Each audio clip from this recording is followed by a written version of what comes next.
जय श्री राम। गोस्वामी तुलसीदास महाराज ने इस मनुष्य शरीर को सुर दुर्लभ कहा है।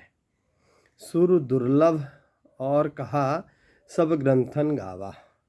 सभी ग्रंथों ने मनुष्य देह को सुर दुर्लभ कहा है। तो मनुष्य शरीर इतना कीमती है कि हर क्षण हर पल इसका सदुपयोग हर मनुष्य को करना चाहिए। मनुष्य के शरीर को कैसे सार्थक करें? मनुष्य के शरीर को सार्थक करने के लिए हमें नियमित रूप से उपासना करनी चाहिए। उपासना अर्थात परमात्मा का भजन। जो व्यक्ति परमात्मा का निरंतर भजन करता है, निरंतर परमात्मा में अपने चिंतन को लगाता है, वह परमात्मा में लगाए हुए बुद्धि से जब काम करता है तो उसका वह कार्य यज्ञ बन जाता है। उपासना साधना, अपने मन को, विचारों को, भावों को साधना। हमारे गुरुदेव ने 4 बातें कही: इंद्रिय संयम, अर्थ संयम, समय संयम और विचार संयम। इंद्रिय संयम का मतलब है अपने आप पर कंट्रोल रखना, अपने आप पर नियंत्रण रखना, इंद्रिय संयम। अर्थ संयम, जो हम धन का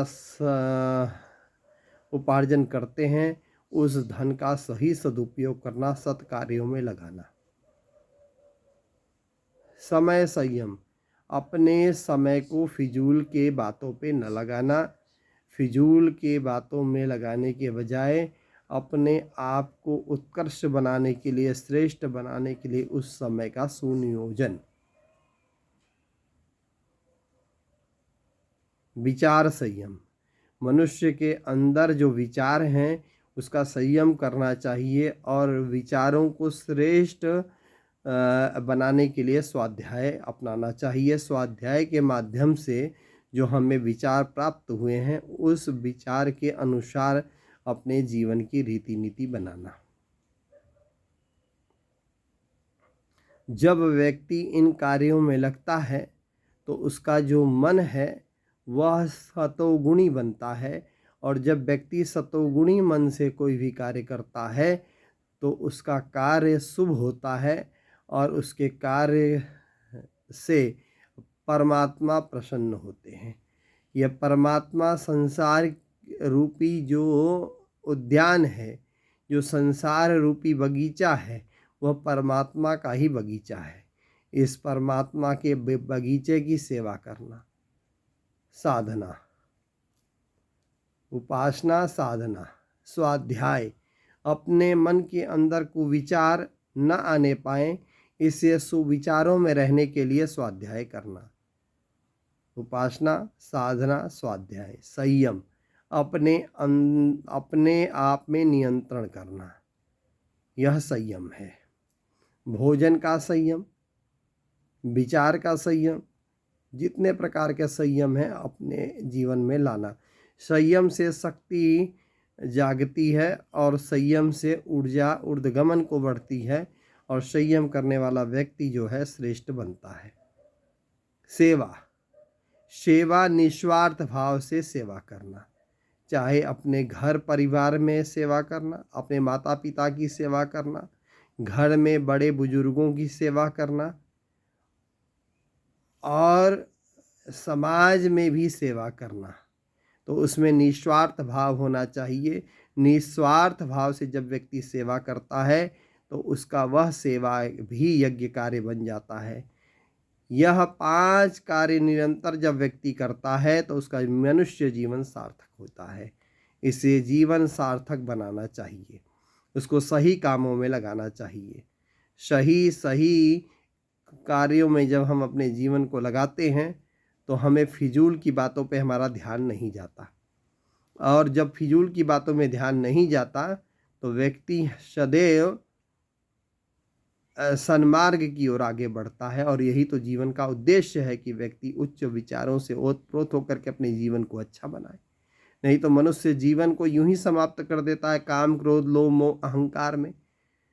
वह जब शरीर के नष्ट होने का समय आता है, जब शरीर छूटने का समय आता है, तब उसको जागृति आती है कि परमात्मा ने इतना अच्छा अवसर दिया, उस अवसर को हमने फिजूल की बातों में गवा दिया। तो संसार में रहते हुए अपने मन को भजन में लगा करके सेवा का कार्य करते रहना चाहिए और परमात्मा का नाम जप करते करते अपने आप को श्रेष्ठ बनाते रहना चाहिए।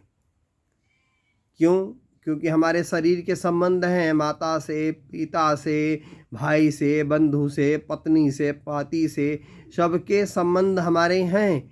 लेकिन उन संबंधों से भी अधिक संबंध जो है वह हमारा परमात्मा से है। ये तो हमारे जीवन का कर्तव्य है। माता पिता, भाई, बंधु, पति, पत्नी, ये सब जीवन के कर्तव्य हैं।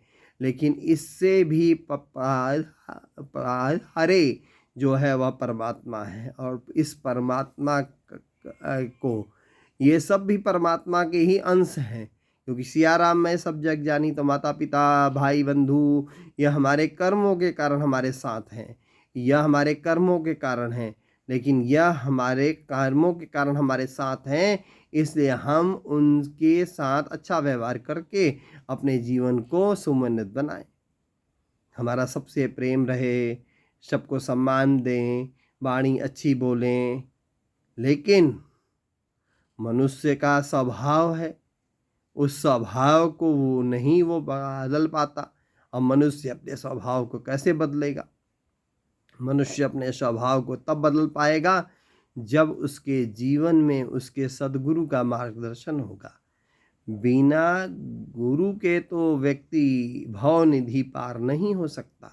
इसलिए सद्गुरु के मार्गदर्शन में रह करके अपने गुरु के बताए हुए मार्ग का अनुसरण करते हुए व्यक्ति को आगे बढ़ते चले जाना है। यही आज का संदेश है। जय श्री राम।